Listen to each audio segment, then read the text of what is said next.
औरंगजेब के काल में हुआ, जिसमें भगवान रणछोड़ राय जी को गोमती सागर सरोवर में छिपा दिया गया।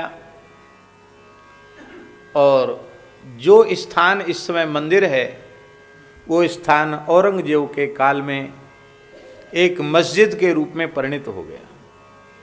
वहाँ मस्जिद बन गई। और डाकोर इस्लामिक तीर्थ अपने समय में बन गया। वहाँ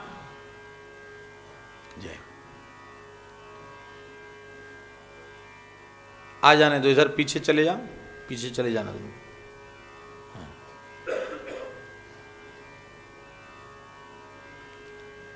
बस डाकोर इस्लामिक तीर्थ बन गया। यहां हिंदू मात्र का प्रवेश वर्जित हो गया।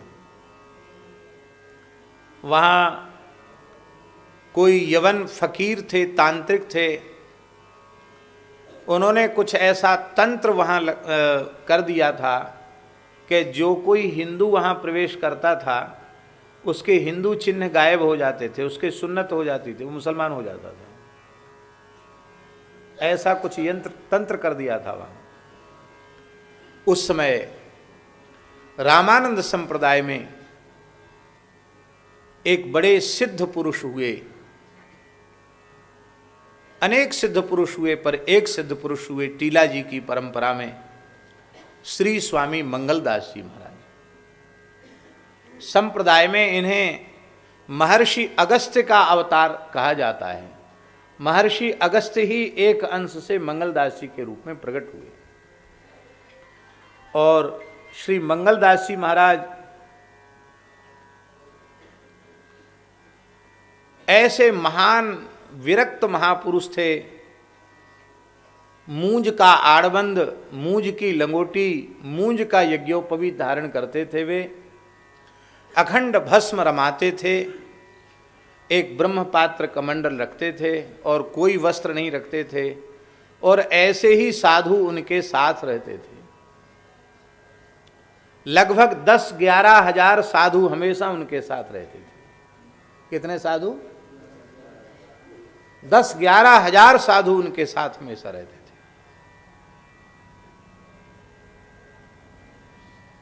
उन्होंने उस समय पूरे देश में जो औरंगजेब के अत्याचार से धर्म लुप्त हो रहे थे, तीर्थ धर्म लुप्त हो रहा था, तीर्थ नष्ट हो रहे थे, उन नष्ट होते हुए तीर्थों को श्री मंगलदास जी महाराज ने बचाया। आप जमात के साथ विचरते और जहां जो तीर्थ नष्ट होता उसको पुनः प्रतिष्ठित करके आगे बढ़ते। आप जब डाकोर पहुंचे तो वहां लोगों ने कह दिया था, भैया यहां प्रवेश करने से खतरा है, हिंदू के चिन्ह ही गायब हो जाते हैं, चोटी जनेऊ गायब हो जाता है, सुन्नत हो जाती है अपने आप। तो आप तो महात्मा थे, आप वहां प्रवेश किए और कोई सिद्धि नहीं, श्री राम तारक मंत्राज के जप की सिद्धि, और इसी सिद्धि के द्वारा कहाँ वहाँ कोई तंत्र मंत्र टिकने वाला है। उन तांत्रिकों के तंत्र मंत्र सब नष्ट हो गए और कुछ नहीं बिगड़ा किसी का। भीतर आप चले गए, उनका तंत्र नष्ट हो गया। आपने गोमती सागर सरोवर में स्नान किया। स्नान करके सब साधु अपनी अपनी धूनी वहाँ चेता करके धूनी तपने लगे महात्मा लोग। अब जो मुसलमान फकीर थे उनको बड़ा भारी चिढ़ हुई, क्रोध आया कि अरे हमारा सारा सब किया कराए इन्होंने चौपट कर दिया।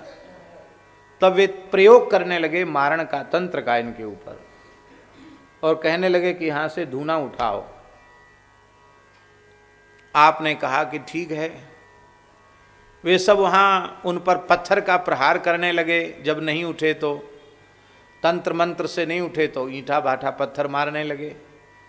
तो पत्थर जो पूरी शक्ति से उनको मारे वो उलट कर उन्हीं के सिर पर पड़े पत्थर। वो सब वहाँ से भागे। उनके सबके शरीर में दाह पैदा होने लगे। बाबा ने कहा हम अपना धूना उठाते, तुम सावधान हो जाओ। जैसे आपने अपना धूना उठाया सबके शरीर में जलन होने लगी। हाय जले हाय जले हाय जले चिल्लाने लगे। हाय जले चिल्लाने लगे। और आपने कहा यही दंड है कि तुम अब डाकोर की सीमा से बाहर चले जाओ।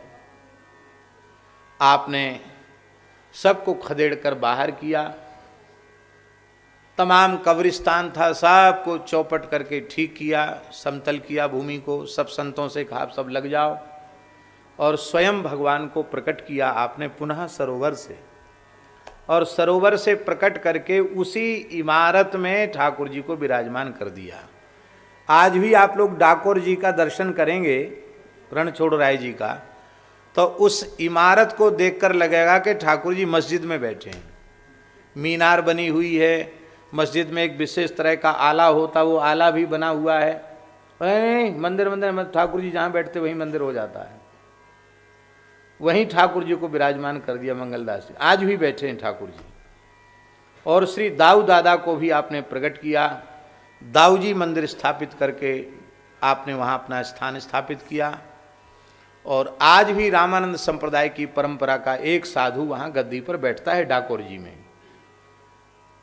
उनको कोई विशेष पावर तो नहीं है, पर गद्दी पर बैठकर बस दर्शन दें और लोगों को प्रसाद दें, ये उनको पावर है आज भी। और ठाकुर जी का एक भोग दाऊ जी मंदिर से आज भी वहाँ नित्य जाता है। तो वो श्री मंगलदास जी महाराज महान सिद्ध पुरुष थे अपने समय के। उन्होंने अयोध्या को भी इसी प्रकार से मुगलों के आतंक से मुक्त किया था, और अयोध्या को भी आपने शुद्ध किया। अयोध्या की सफाई करके जब आपने शरयू स्नान किया तब रघुनाथ जी प्रसन्न हो गए। रघुनाथ जी ने प्रकट होकर दर्शन दिया आपको, आपको हृदय से लगाया। आप बालक रूप राम के उपासक थे, तो कहा कि प्रभु इसी रूप में सबको दर्शन दीजिए। आज भी राघव जी मंदिर जो है अयोध्या में, वो वही स्वप्रगट राम जी हैं जो सरयू जी से प्रकट हुए थे, मंगलदास जी के द्वारा प्रतिष्ठित। मंगलदास जी ने अपने शिष्य भरतदास जी महाराज को वहाँ नियुक्त किया। उन मंगलदास जी, ये बात हम इसलिए कह रहे हैं कि डाकोर महाराज जी का गुरु स्थान है पहाड़ी बाबा का, इसलिए डाकोर का परिचय देना बहुत जरूरी था, इसलिए मैंने ये सब कथा आपको सुनाई। तो उसी मंगलदास जी की परंपरा में मंगलदास जी के शिष्य श्री भरतदास जी महाराज हुए। भरतदास जी के शिष्य श्री दामोदर दास जी महाराज हुए, और दामोदर दास जी के शिष्य श्री सरयू दास जी महाराज हुए, जो डाकोर गद्दी के आचार्य थे। और उन श्री सरयू दास जी महाराज के शिष्य श्री पहाड़ी बाबा महाराज हुए। ये गुरु परंपरा बहुत पुरानी बात है। तो सरयू दास जी महाराज के शिष्य हुए मंगलदास जी महाराज। मंगलदास जी महाराज के नाती चेला हुए इनके गुरुजी सरयू दास जी हैं। मंगलदास जी के भरतदास जी, दामोदर दास जी, सरयू दास जी। सरयू दास जी नाती चेला हुए, और पनाती चेला हुए, पौत्र शिष्य हुए, प्रपौत्र शिष्य हुए पहाड़ी बाबा महाराज। साधुओं में ये नाती पनाती बहुत जल्दी हो जाते हैं, हाँ। गृहस्थियों में तो बड़ा कठिन है। आजकल तो ब्याह ही बहुत देर से होते हैं 30-35 साल 40 साल में भी लोग ब्याह करते हैं, तो वो तो पता नहीं नाती संती पंती देख पाएंगे कि नहीं। साधुओं में बहुत जल्दी होते हैं। जैसे अब सामने हमारे रामदास जी महाराज बैठे हैं, पीपाड़ वाले। रामदास जी ठाकुर जी के कृपा पात्र हैं। इनकी आयु कितनी 65-70 की होगी, कितनी होगी रामदास हैं? 60 वर्ष की है। अब रामदास जी के शिष्य पीछे बैठे हैं राघवदास जी। तो रामदास जी हमारे शिष्य हुए, राघवदास जी हमारे नाती चेला हुए, और राघवदास जी का चेला होगा तो हमारा पनाती चेला हो जाएगा, अब उनका चेला हो जाएगा तो हमारा और आगे हो जाएगा। तो प्रभावशालियों के जल्दी जल्दी शिष्य बन जाते हैं। हमारे कितने नाती चेला पनाती चेला तो चले गए भगवान के पास। अब बड़े बूढ़े बने वो चले गए।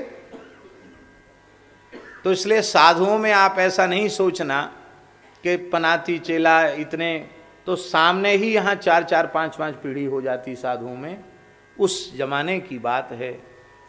श्री पहाड़ी बाबा महाराज, प्रथम पहाड़ी बाबा महाराज को आपके गुरुदेव परम योगीराज परम तपस्वी श्री सरयू दास जी महाराज, उन्होंने आपको विरक्त वेश प्रदान किया और अपने संतों की जो प्राचीन परंपरा से जो उपासना साधना की पद्धति है, गुरु प्रणाली, उपासना की प्रणाली प्रदान की।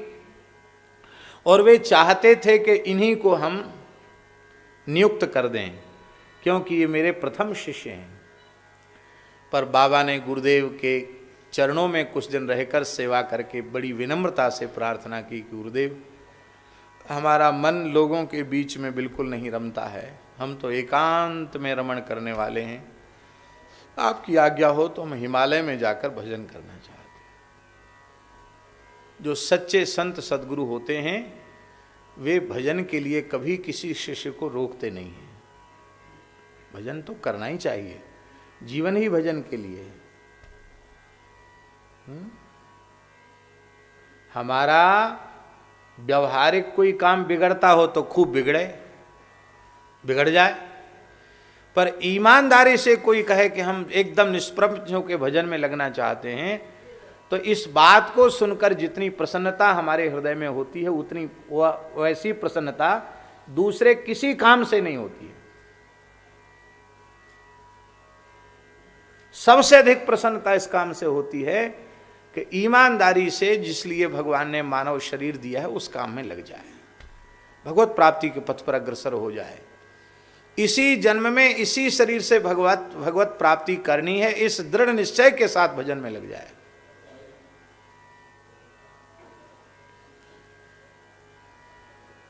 गुरुदेव ने बहुत प्रसन्नता, बिल्कुल ठीक है, जाओ। आप गुरुदेव को प्रणाम करके, प्रथम पहाड़ी बाबा महाराज प्रणाम करके गुरुदेव को सीधे विचरण करते करते हिमालय में पहुँचे। हिमालय में मानसरोवर पहुँचे, जो दुर्भाग्य से इस समय चीन में पहुँच गया। पहले भारत में ही था, बाद में चीन ने अतिक्रमण कर लिया। कैलाश, मानसरोवर सब भारत में थे, वर्तमान में चीन के कब्जे में है।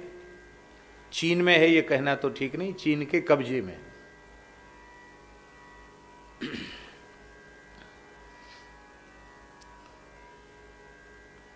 दुख की बात है कि स्वतंत्र भारत में जो है कैलाश मानसरोवर भारत से अलग हो गया।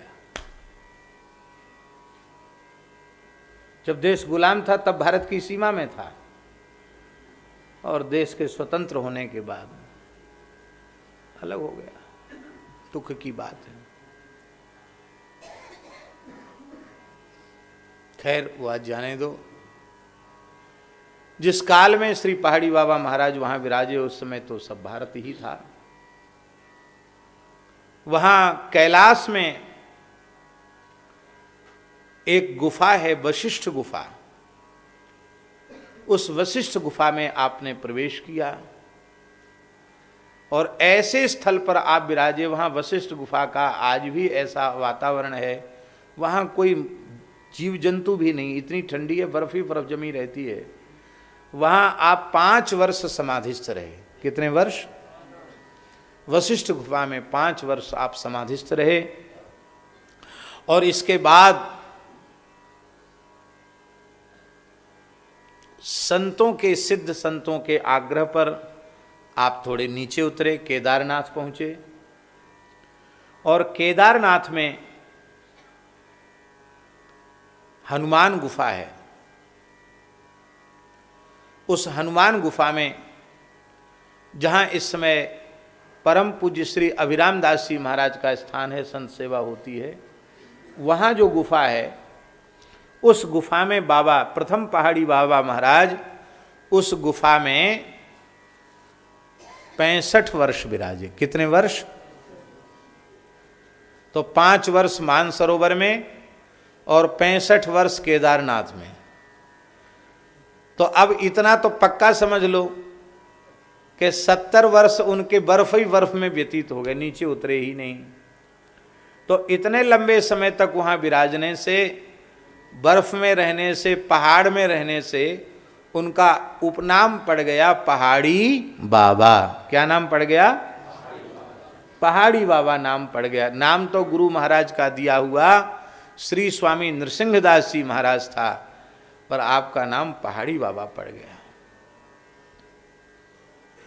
सब तीर्थों की यात्रा की उन्होंने हिमालय में, दामोदर कुंड भी महाराज गए थे। पहाड़ी बाबा, प्रथम पहाड़ी बाबा महाराज, और वहां से स्वयं दामोदर कुंड से शालिग्राम जी लेके आए थे। और उनमें एक स्वरूप तो पूज्य गुरुदेव पहाड़ी बाबा ने दास को प्रदान किया, वो हमारे साथ विराजमान हैं, आपको दर्शन कराए छोटे से।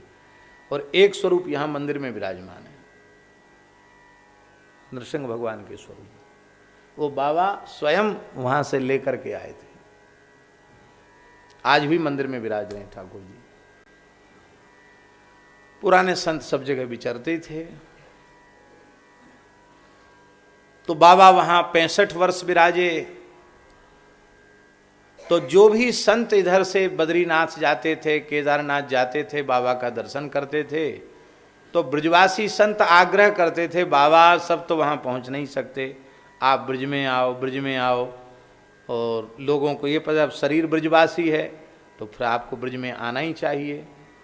तो संतों के आग्रह पर बाबा, श्री रामदास जी काठिया बाबा के आग्रह पर बाबा ने यहाँ आने का निश्चय किया। बाबा वहाँ से हिमालय से उतरे, ब्रज यात्रा का आपके मन में विचार उठा, और वहाँ से चल करके श्री प्रथम पहाड़ी बाबा महाराज जैसे ही हरिद्वार में सप्त सरोवर आकर के विराजे, उसमें अंग्रेज फैल चुके थे देश में, अंग्रेजी शासन का समय था, क्योंकि लगभग 200 वर्ष अंग्रेज इस देश में रहे हैं। तो बाबा का प्रभाव इतना था उनके दर्शन का कि तमाम भीड़ वहाँ इकट्ठी होने लगी। कुछ फौज के अंग्रेज अधिकारियों के बच्चे भी दर्शन करने आने लग गए। आकर्षण बाबा में विलक्षण आकर्षण था आपके दर्शन में। तो फिर अंग्रेजों ने आपको चेटकी समझा कि कोई चेटक करने वाले, तंत्र करने वाले हैं, और अंग्रेजों ने आपको वहाँ से गिरफ्तार कर लिया, प्रथम पहाड़ी बाबा को। बाबा तो मौन रहते थे, बोलते तो किसी से थे नहीं। जय श्री राम जी की इच्छा, फौज की गाड़ी में बिठाकर उनको आगरा ले आए, और आगरा में उनको कारागार में पहुंचा दिया। बाबा वहां पहुंचे और कारागार में भी एक वृक्ष के नीचे, नीम के नीचे आप बैठ गए। संकल्प सिद्ध पुरुष थे, वहीं आपने लकड़ी इकट्ठी करके संकल्प से ही अग्नि को प्रकट कर दिया, वहीं आप ध्यानस्थ हो गए। सिद्ध पुरुष थे। जब वहां ध्यानस्थ हो गए तो पहले तो लोगों का ध्यान नहीं गया, लेकिन बाद में हुआ कि वो अग्नि खुले आकाश के नीचे, ना द्वारा ईंधन डाला जा रहा है और ठंडी गर्मी बरसात का कोई प्रभाव नहीं, अग्नि चैतन्य है, धूना चैतन्य है, अग्नि जल रही है। तो आओ भगवान, आओ विराजो। ओ भैया वहीं वहीं बैठ जा, वहीं बैठ।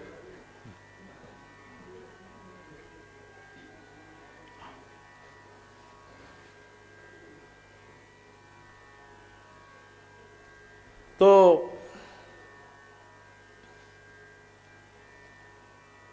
बाबा बैठ गए, अग्नि अपने आप चैतन्य है। महीनों आप समाधि में बैठे रहे, हो सकता है 6-7 महीने समाधि में बैठे रहे। उनके लिए तो कोई बड़ी बात नहीं थी समाधि में अखंड बैठना। अंग्रेजों का शासन हिल गया कि अरे कोई सिद्ध फकीर है भैया, अपराध हो गया। तब अंग्रेज अधिकारी आया, क्षमा मांगी, बाबा से कहा हम आपको मुक्त करते हैं, आप यहाँ से पधारिए, अपराध क्षमा करो, हमें भी कुछ आशीर्वाद दो। उसके कोई संतान नहीं थी, बाबा तो किसी कुछ कहते नहीं थे, भगवान की इच्छा उसे संतान हुई तो उसने समझा बाबा की कृपा से ही हुई। तब अंग्रेज आपको कलकत्ता ले गए। देखो कैसी विचित्र चरित्र है बाबा का। फौज की गाड़ी में बिठा के अंग्रेज उनको, कुछ समय कलकत्ते में केंद्र था अंग्रेजों का, कलकत्ते में ले गए। विक्टोरिया एक जगह है, वहाँ बाबा को रखा। विक्टोरिया है कलकत्ता में। बाबा बने हुए मकान में नहीं जाते थे, या तो गुफा में या वृक्ष के नीचे, झोपड़ी में भी नहीं जाते थे, मनुष्य के द्वारा निर्मित जगह में नहीं जाते थे, या वृक्ष के नीचे या प्राकृतिक पर्वत की गुफा में। वो ऐसी छाया में बाबा ने जाते नहीं थे। शरीर पर कोई कपड़ा भी धारण नहीं करते थे। बाबा वहां विक्टोरिया में विराजे और वहां से बाबा फिर विचरने लगे। उस समय कुछ बंगाली शिष्य भी उनके हो गए। उनमें एक बंगाली माता थी, उसका नाम था मानोदा दासी। बहुत उच्च कोटि की नाम जापिका थी, प्रथम पहाड़ी बाबा की शिष्या। क्या नाम था? मानोदा दासी।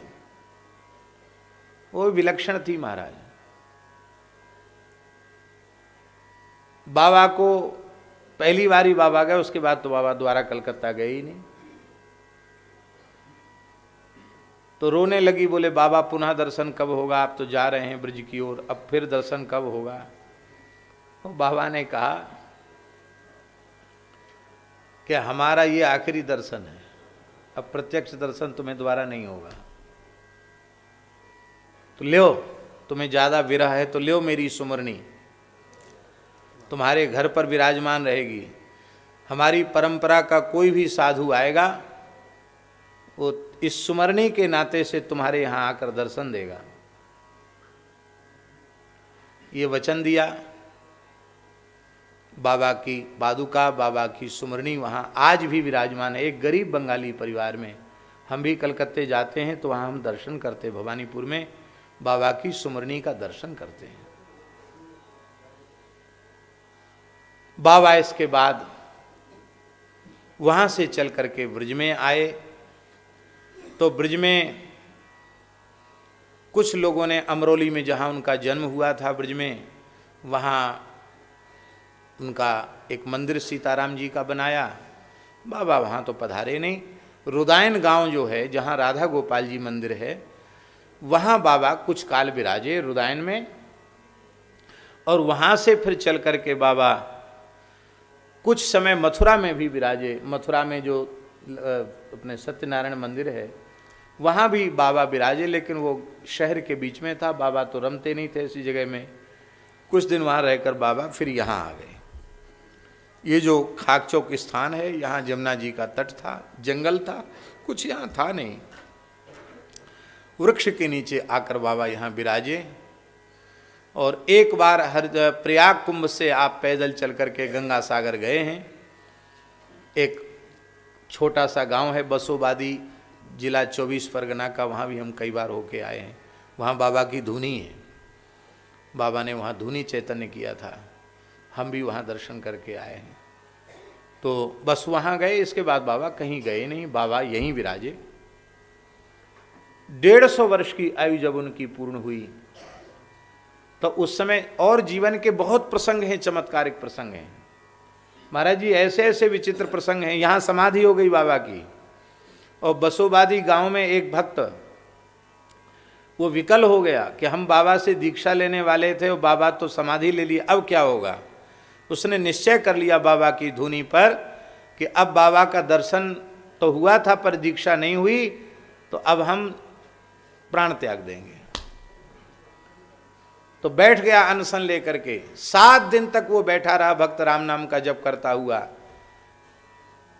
और बाबा 7वें दिन धुनी की अग्नि से ही प्रकट हो गए। अब प्रकट होकर के बाबा ने उसे दीक्षा दी। घोष परिवार का बालक था, दीक्षा दी, और दीक्षा लेते ही वो सिद्ध हो गया। इसके बाद वो चले गए, लौट के आए ही नहीं घर में। बाबा के शिष्य भी ऐसे ही थे। बाबा यहाँ आकर के विराजे। और ये जो छवि है इधर, ये पूज्य श्री पहाड़ी बाबा महाराज के शिष्य, प्रधान शिष्य श्री स्वामी लक्ष्मण दास जी महाराज, द्वितीय पहाड़ी बाबा जी महाराज, इनका जन्म भी बाबा के आशीर्वाद से ही हुआ था। इनके भी जन्म की विचित्र कथा है। ये सब